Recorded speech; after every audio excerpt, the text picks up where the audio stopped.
No, I'm not a writer. Okay. Bonjour, bonsoir, tout dépend de l'heure à laquelle vous allez suivre cette émission. Messieurs et dames, bienvenue à votre émission Parole aux juristes. L'émission qui vous éclaire sur les questions et les problèmes de droit que vous rencontrez, mais aussi qui vous permet à vous, étudiants, juristes, avocats, noteurs, magistrats, juges, bref, tous les praticiens de droit de prendre parole pour intervenir sur un sujet de droit. Vous êtes de plus en plus nombreux à nous suivre sur Juristude Officielle, votre chaîne de partage de cours de droit. Et comme toujours, votre émission est présentée par Franklin Lombi. L'émission est diffusée en direct sur la chaîne Juristude Officielle tous les dimanches à 15h, heure de Paris, mais aussi en différé sur les sites web www.juristude.com tous les jeudis à 12h. Je vous laisse donc écouter le sujet à traiter avant de prendre les interventions de juristes. Parole aux juristes. Parole aux juristes.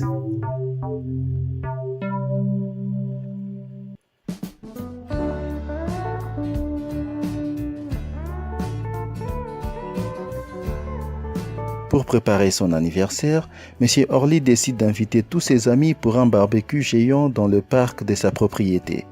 Pour préparer la fête, il demande à son voisin Joseph de tondre l'herbe, ce qu'il accepte.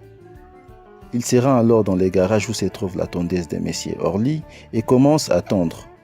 Toutefois, rapidement la lame de la tondeuse est obstruée par de mauvaises herbes, mais alors qu'il essaye de les dégager sans avoir coupé le moteur, la lame lui a cisaillé l'un de ses doigts. M. Joseph demande à M. Orly de prendre en charge les frais médicaux et de lui indemniser. Peut-il alors obtenir réparation de son préjudice? Que dit la loi à ce sujet? Justifiez votre réponse par une base juridique. Parole aux juristes. Parole aux juristes. Avant de passer la parole aux juristes, laissez-moi vous rappeler de bien vouloir rester à l'écoute jusqu'à la fin de cette émission, car nous allons vous communiquer le sujet à traiter la semaine prochaine. Mais avant cela, votre point de vue nous intéresse. Parole aux juristes. Parole aux juristes.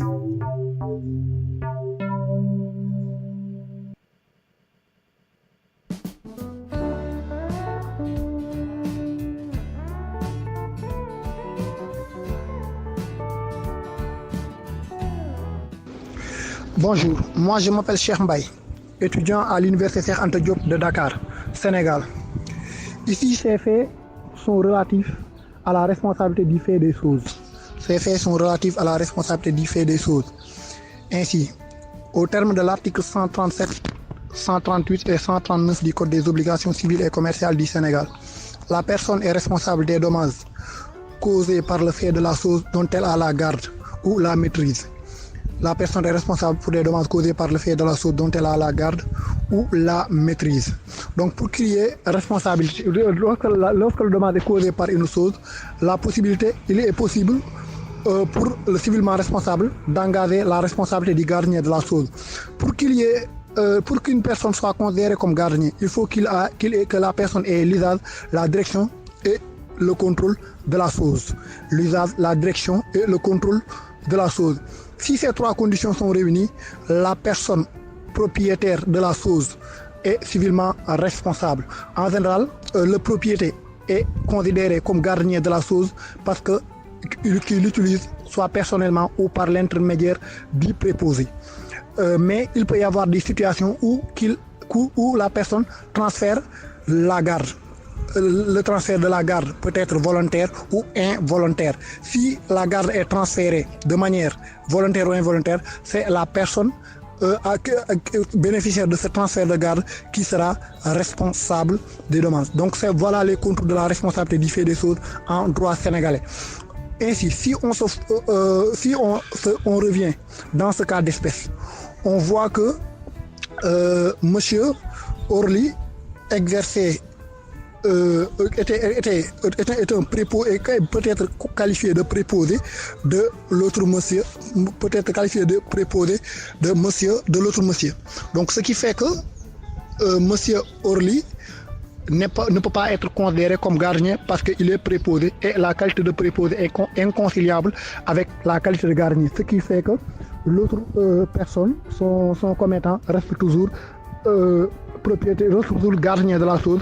Il a toujours l'usage de la direction et le contrôle. Par conséquent, il pourrait bel et bien être déclaré responsable des dommages causés par le tondeuse à Monsieur Orly. Ce qui fait que Monsieur Orly a bel et bien le droit de demander la réparation de son dommage en vertu d'une indemnité, mais aussi l'obligation pour aussi le monsieur, le commettant, de prendre en charge les frais médicaux. Ce qui fait que, à mon avis, Monsieur Orly peut bel et bien avoir gain de cause sur ces deux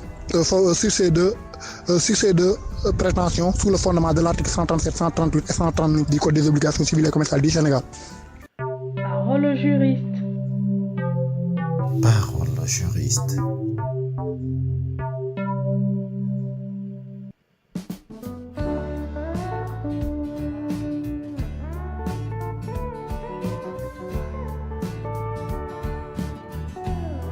Bonjour, c'est Monsieur Yati Ange, étudiant ivoirien en 5e année de droit, option droit public à l'université Jean-Laurent Guédé de Daloa, ici en Côte d'Ivoire. Alors, concernant ce cas pratique, je pense bien que ce cas pratique traite de la responsabilité du fait des choses. Et ici, en Côte d'Ivoire, c'est l'article 1384 du Code civil ivoirien qui prévoit la responsabilité du fait des choses. Alors, d'autres auraient dit que, sinon d'autres diront que M. Joseph avait en sa possession, avait la tondeuse en sa possession et ne tenait qu'à lui de bien faire attention pendant l'utilisation de la chose et par conséquent ne pourra pas être dédommagé. Mais moi je dis tout le contraire, car nous savons tous qu'en cas de dommage provenant d'une chose, seul le propriétaire de la chose, en deux termes, celui qui a la garde de la chose, verra sa responsabilité engagée si l'individu qui a subi le préjudice décide de demander un dédommagement. Alors donc, me référant à l'arrêt Gabillet, qui est un arrêt qui a été rendu par la Chambre civile de la Cour de cassation française le 9 mai 1984, il est dit que pour être gardien d'une chose, il ne faudrait pas que la chose vous ait été donnée pour un laps de temps. Alors que dans ce cas d'espèce, nous voyons que M. Orly a demandé à ce que M. Joseph l'aide à tondre l'herbe. Mais nous savons tous que tondre l'herbe ne prend pas assez de temps. En deux termes, ça se fait juste en un laps de temps. Donc, pour clore mon propos, je dirais que M. Orly sera donc dans l'obligation de réparer le préjudice subi par M. Joseph, car jusqu'à preuve du contraire, il est et restera le propriétaire de la tondeuse. Merci. Parole au juriste. Parole au juriste.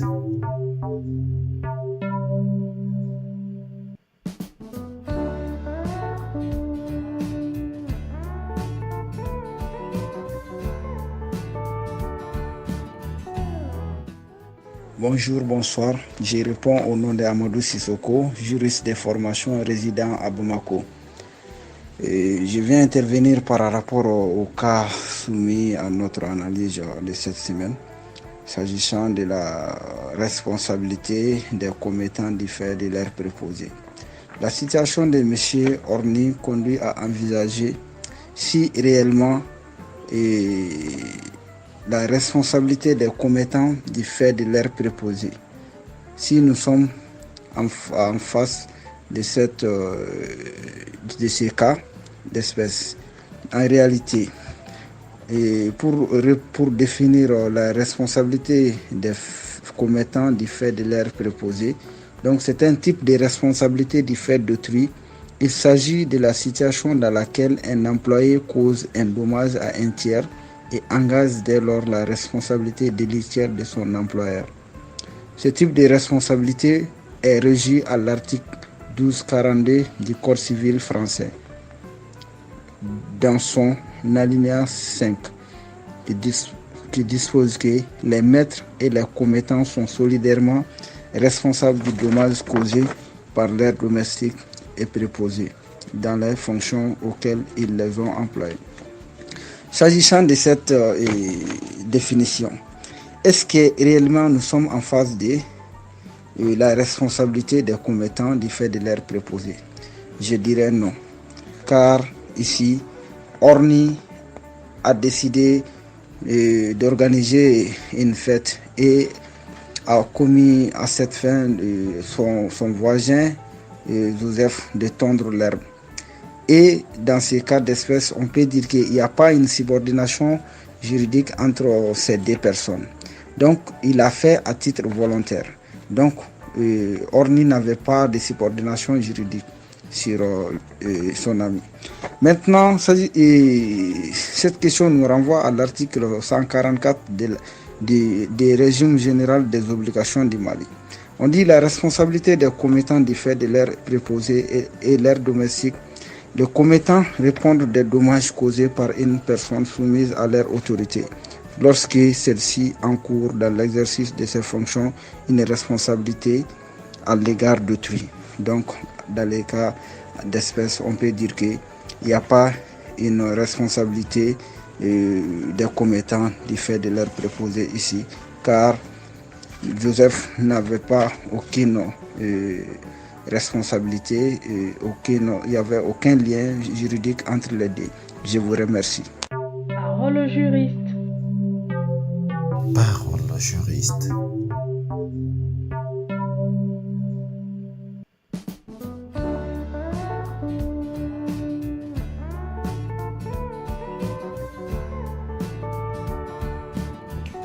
Bonsoir, chers juristes. Je suis Awa Damidou depuis Bamako, Mali. Bon, le cas soumis à notre analyse de ce soir est la suivante. En vue de fêter son anniversaire, juste un petit rappel des faits. En vue de fêter son anniversaire, en compagnie de tous ses amis, M.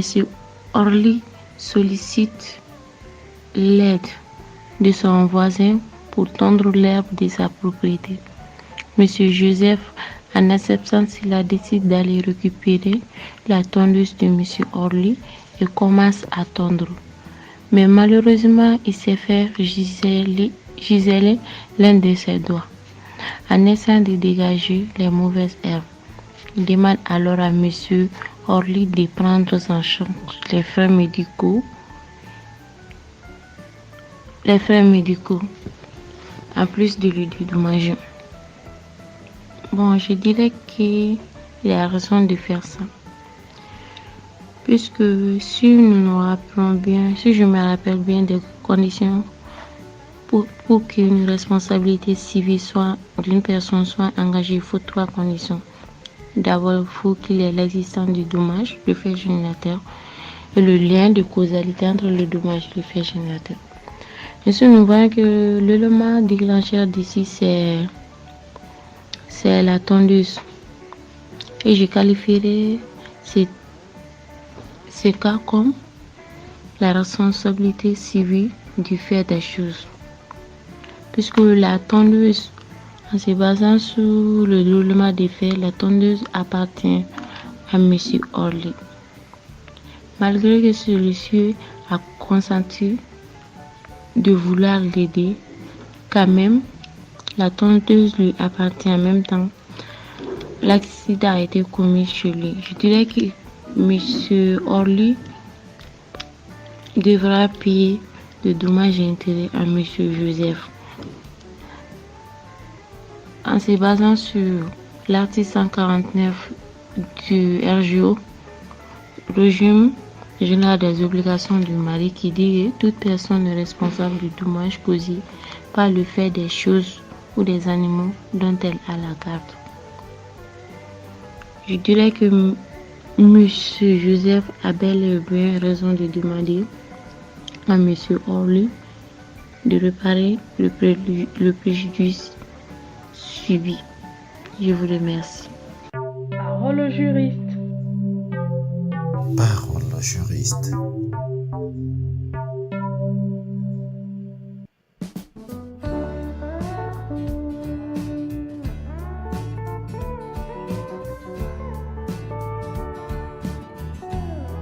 Bonsoir à tous et à toutes. Je suis Louis Oscar Pierre, étudiant en 4e année sciences juridiques. Je suis haïtien. C'est un immense plaisir d'être avec vous pour vous faire part de mon intervention. Dans le Code du travail haïtien, il n'y a pas un texte légal qui penche sur ce cas, puisqu'il ne s'agit pas aussi de contrat rémunératoire où M. Orly devait rémunérer Joseph pour son travail. Il s'agit tout simplement d'un service que M. Joseph devait rendre à M. Orly puisqu'il l'avait demandé. Puisque cela est arrivé dans le cadre du travail, M. Orly peut assurer les frais médicaux. Mais pour le cas d'indemnisation, il peut ne pas le faire parce que ce n'est pas obligatoire pour lui d'indemniser Joseph, parce que aussi ce n'était pas un contrat rémunératoire. Et ce fait qui est arrivé n'est pas la cause en deux M. Orly, c'est M. Joseph par son négligence qui a causé tout cela. Donc M. Orly, s'il est de bonne foi, peut assurer les frais médicaux et apporter après son support à M. Joseph. D'accord. Parole au juriste. Parole au juriste.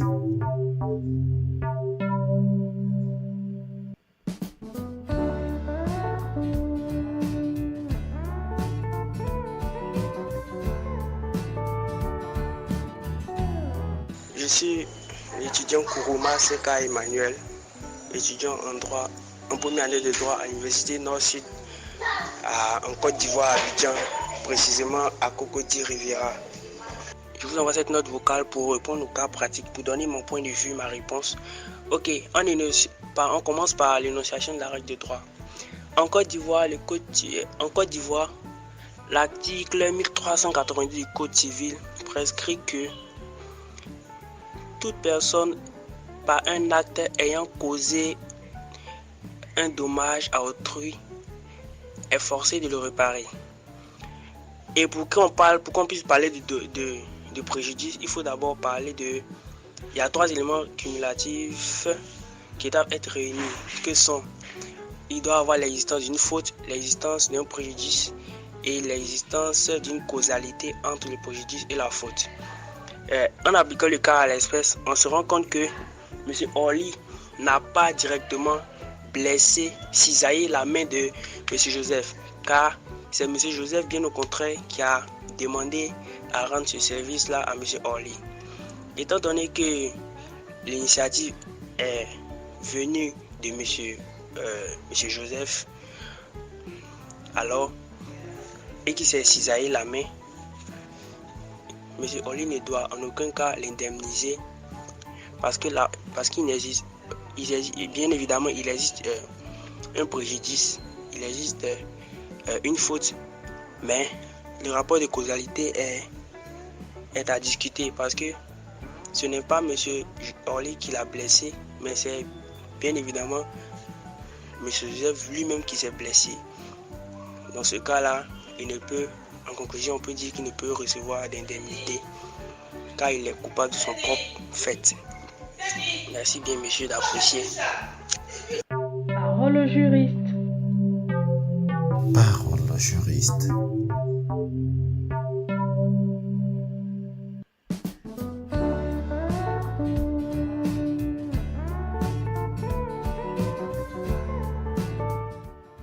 Vous avez écouté les interventions des uns et des autres et j'espère qu'elles vous ont plu. et que vous savez maintenant que dit la loi à ces sujets, pour ceux qui veulent participer à la prochaine émission, voici donc le sujet à préparer pour la semaine prochaine. Parole au juriste. Parole au juriste.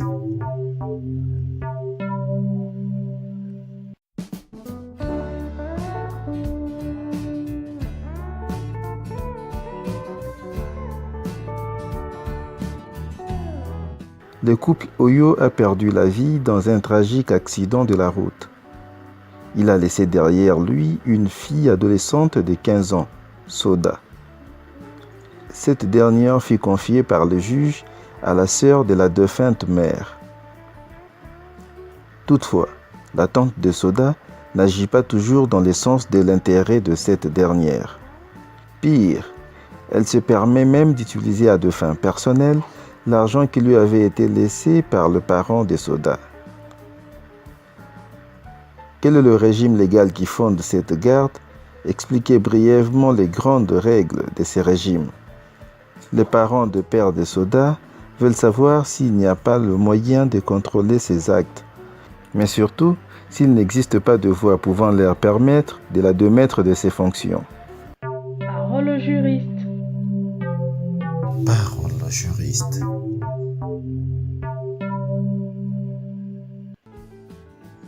Pour répondre, vous devez nous envoyer un message audio WhatsApp au numéro +212 617 722 389.